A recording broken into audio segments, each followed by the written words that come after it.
Hello दोस्तों, dark delight में आपका स्वागत है। ये कहानी है सुल्तानपुर की। यहाँ के एक गांव में विजय रहता था। वो गांव के पास में ही एक शहर में नौकरी करता था, लेकिन इस छोटी सी नौकरी से उसकी फैमिली का भरण पोषण अच्छे से नहीं हो रहा था। इसलिए वो समय समय पर बाहर की कंपनियों में भी अप्लाई कर रहा था कि उसे बाहर की किसी कंपनी में नौकरी मिल जाए। लेकिन अब उसकी ही नौकरी का तबादला दिल्ली की एक कंपनी में हो जाता है। वह अपनी पत्नी अनुजा और 10 साल की बेटी रूही के साथ दिल्ली आ तो जाता है, लेकिन उसे घर ढूंढने में बहुत परेशानी होती है। उसे जो भी घर मिल रहे थे सब उसकी कंपनी से बहुत दूर थे, और आपको पता ही है दिल्ली में घर ढूंढना कितना मुश्किल है। लेकिन बहुत ज़्यादा खोजने के बाद आखिरकार उसे एक घर मिल जाता है जो उसकी कंपनी के थोड़ा पास में ही था, लेकिन वो इलाका थोड़ा सुनसान था। दूसरे घर थोड़ी थोड़ी दूरी पर थे। तो विजय को लगा कि कम से कम ये घर कंपनी के पास में ही तो है। विजय को ये ठीक लगा और वो अपनी फैमिली के साथ वहाँ शिफ्ट हो गया। विजय सुबह 7 बजे काम पर जाता और रात के लगभग 8 बजे वापस आता था। उन्होंने रूही का एडमिशन पास के ही एक स्कूल में करवा दिया था, जहाँ आने जाने में लगभग 20 से 25 मिनट लगते थे। कुछ दिनों बाद अनुजा को भी एक प्राइवेट कंपनी में नौकरी मिल गई, जो कि विजय की कंपनी के पास में ही था। अनुजा भले ही गांव से थी, लेकिन उसने अपनी पढ़ाई बहुत अच्छे से की थी, इसलिए उसको नौकरी मिलने में ज़्यादा दिक्कत नहीं हुई। अब वो दोनों लोग लगभग साथ में ही काम पर जाते और लगभग साथ में ही आते थे।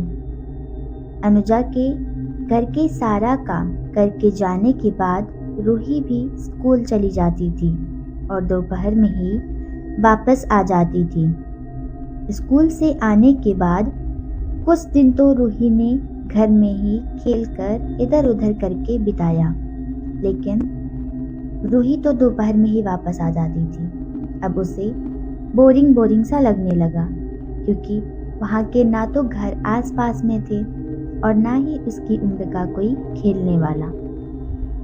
एक दिन रूही ने डिसाइड किया कि अब वो दिल्ली तो आई है, वो थोड़ा आसपास घूमकर आएगी और देखेगी कहीं कोई खेलने की जगह है या कोई साथ में खेलने वाला ही मिल जाए। उसने सोचा कि विजय और अनुजा के आने के पहले वो घर वापस आ जाएगी। अगले दिन स्कूल से आने के बाद कुछ देर आराम करने के बाद वो घूमने निकलती है। घर से 10-15 मिनट चलने के बाद उसे बाईं तरफ काफ़ी सारे पेड़ नज़र आते हैं, तो वो उधर ही चली जाती है। वहाँ जाने के बाद उसे वहाँ की हरियाली बहुत पसंद आती है। अब ये उसका रोज का काम बन गया था कि स्कूल से आने के बाद वो कुछ स्नैक्स का पैकेट लेती और उधर ही चली जाती। वहाँ खुद कुछ खाती और कुछ पेड़ के नीचे गिलहरियों के लिए रख देती थी। कुछ दिनों बाद उसने देखा कि जिस पेड़ के नीचे वो गिलहरियों के लिए स्नैक्स रखती थी, उसी पेड़ के नीचे एक लड़की खड़ी थी जो लगभग रूही की ही उम्र की थी। उसके कपड़े थोड़े गंदे दिख रहे थे और उसके बाल खुले और बिखरे हुए थे। रूही ने उसे देखा और उस लड़की ने रूही को देखकर मुस्कुरा दिया। रूही भी खुश हो गई कि चलो कोई तो मिला साथ में खेलने के लिए। अब रूही का ये रोज का काम बन गया कि वो स्कूल से आती, पहले से ज़्यादा स्नैक्स लेकर वहाँ चली जाती और उसे खाते हुए वो उस लड़की के साथ खेलती। एक दिन रूही ने उस लड़की से कहा कि तुम मेरे साथ मेरे घर चलो, मैं तुम्हें अपने घर में अपने मम्मी पापा से मिलाती हूँ। कुछ देर शांत रहने के बाद उस लड़की ने कहा, मैं तुम्हारे घर नहीं आ सकती। रूही ने पूछा, क्यों? उस लड़की ने कहा, मैं तुम्हारे घर में तब तक नहीं जा सकती जब तक तुम्हारे घर में से कोई मुझे अंदर नहीं बुलाता।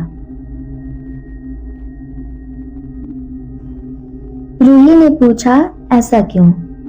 तब उस लड़की ने कहा, तुम लोग तो अभी अभी शिफ्ट हुए हो और मैं ऐसे ही तुम्हारे घर में बिना किसी के बुलाए चली जाऊं तो तुम्हारे घर वाले भी परेशान हो जाएंगे। हो सकता है उन्हें अच्छा ना लगे, इसीलिए मैं कह रही कि अगर तुम्हारे घर में से कोई मुझे अंदर बुलाता है तब मैं जरूर आऊंगी। उस दिन रूही घर के बाद अपनी मम्मी से कहती है कि मम्मी, कल मैं अपनी एक दोस्त को लेकर घर आऊंगी, आप प्लीज़ उसे अंदर बुला लीजिएगा, नहीं तो वो अंदर नहीं आएगी। अनुजा ने रूही की बात पर ज़्यादा ध्यान नहीं दिया और कह दिया कि ठीक है, ले आना, क्योंकि वो पहले से ही काफ़ी थकी हुई थी। अगले दिन रूही काफ़ी देर से घर आई, लेकिन अनुजा ऑफिस में काम न होने की वजह से जल्दी ही घर आ गई थी। रूही के आने के बाद अनुजा ने रूही को डांटना शुरू कर दिया कि वो अब तक कहाँ थी। रूही ने कहा, आज मैं अपनी दोस्त को लेकर आई हूँ, आप उसे अंदर नहीं बुलाएंगी? अनुजा ने सोचा कि शायद रूही घर देर से आई है, इसीलिए बहाने बना रही है, क्योंकि अक्सर बच्चे ऐसा ही करते हैं। लेकिन अनुजा ने अपने गुस्से को रोकते हुए कहा, अच्छा रूही की दोस्त, आप भी अंदर आ जाओ। इसके बाद रूही को देखकर ऐसा लगा जैसे उसने किसी का हाथ पकड़ा हुआ है और उसे लेकर हंसते हुए अपने कमरे में चली गई। अब रोज काम से वापस आने के बाद विजय और अनुजा देखते कि रूही कभी अपने कमरे में एक कोने में बैठी रहती तो कभी किसी कमरे के अंधेरे में। कुछ दिन ऐसा देखने के बाद उन्हें रूही की चिंता होने लगी कि आखिर ऐसा क्या हो गया। तो अनुजा और विजय ने एक दिन डिसाइड किया कि वो रूही से इस मामले में बात करेंगे। उन्होंने रूही से पूछा कि तुम अकेले अंधेरे में क्यों रहती हो और अकेले किससे बातें करती रहती हो? रूही ने अचानक गुस्से में कहा, तुम दोनों मुझे और मेरे दोस्त को अकेला छोड़ दो और हमें परेशान ना करो, वरना तुम दोनों के लिए अच्छा नहीं होगा। उन दोनों ने गौर किया कि रूही के हाव भाव बदले हुए हैं और उसकी आवाज़ भी बदल गई थी। उसकी आवाज़ को सुनकर ऐसा लगा जैसे रूही के अंदर से किसी और की आवाज़ आ रही है। अनुजा समझ गई कि बात तो कुछ और है। अगले ही दिन वो एक पंडित जी के पास गई और सब कुछ बताया। पंडित जी ने निर्णय लिया कि वो अनुजा के घर जाएंगे। अगले दिन पंडित जी जब घर पर पहुँचे तो वहाँ की नकारात्मकता को देखते हुए उन्होंने कहा कि मुझे एक पूजा करनी होगी, इसके बाद सब कुछ ठीक हो जाएगा, तुम्हें परेशान होने की ज़रूरत नहीं। अगले दिन पंडित जी आए और उन्होंने अपनी पूजा का सामान व्यवस्थित किया। उन्होंने कहा, इस पूजा में रूही का भी बैठना आवश्यक है। अनुजा रूही के कमरे में गई और उसने देखा कि रूही अपने कमरे में थी ही नहीं। अब अनुजा का सिर चकराया। उसने सोचा, अनुजा इस समय कहाँ जा सकती है। वो उसके कमरे से वापस आई और उसने पंडित जी को पूरा हाल कहा। पंडित जी ने कहा कि कोई बात नहीं, आज जब वो वापस आ जाए तो उस पर ध्यान रखना, मैं कल आता हूँ। ऐसा कहकर पंडित जी वापस चले गए।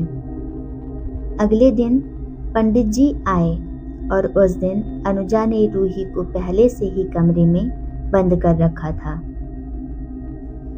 अनुजा ने जबरदस्ती करके रूही को पूजा के पास बैठाया और पंडित जी ने अपनी पूजा प्रारंभ की। पूजा समाप्त होने के बाद अनुजा ने पंडित जी से पूछा कि आखिर रूही को क्या हुआ था। पंडित जी ने कहा, ये सब उस जंगल से शुरू हुआ था। जब किसी की मृत्यु समय से पहले ही हो जाती है तो वो ऐसे ही भटकते रहते हैं और किसी शुद्ध शरीर की तलाश करते रहते हैं, और उस आत्मा को तो खुद रूही ने न्योता दिया था और उसके बाद आपने भी उसको अपने घर में आने के लिए निमंत्रित कर दिया। लेकिन इस पूजा के बाद उस लड़की की आत्मा को भी मुक्ति मिल गई, नहीं तो वो आत्मा रूही को अपने साथ ले जाती। अक्सर जंगलों में ऐसी आत्माएं भटकती रहती हैं। तो इस कहानी से हमें ये सीख मिलती है कि आप कहीं भी जाएं, आप अपने बच्चे का पूरा ख्याल रखें कि वो कहाँ जा रहे हैं, क्या कर रहे हैं और किसके साथ खेल रहे हैं। ऐसे खाली और सुनसान जगह पर अकेला ना जाने दें और आप भी उन भूतों को न्योता देने की गलती ना करें। नहीं तो मेरे गांव में एक कहावत है, बच्चे कहते हैं सावधानी हटी और सब्जी पूरी बटी। तो आप अपना और अपने परिवार का ख्याल रखें। दोस्तों, हमारी एक रिक्वेस्ट है, अगर आप ये कहानी सुन रहे हैं और आपको ये स्टोरी अच्छी लग रही है तो आप प्लीज़ इसको शेयर कीजिए और हमारे चैनल को सब्सक्राइब कीजिए। और अगर आपके पास कोई भी हॉरर स्टोरी है, कुछ भी है, और आप हमें कमेंट कर सकते हैं कि आपके पास कोई ऐसी स्टोरी है, तो आप ये स्टोरी हमें भेज दीजिए। हम उस स्टोरी को अपनी अगली कहानी बनाने का प्रयास करेंगे। धन्यवाद।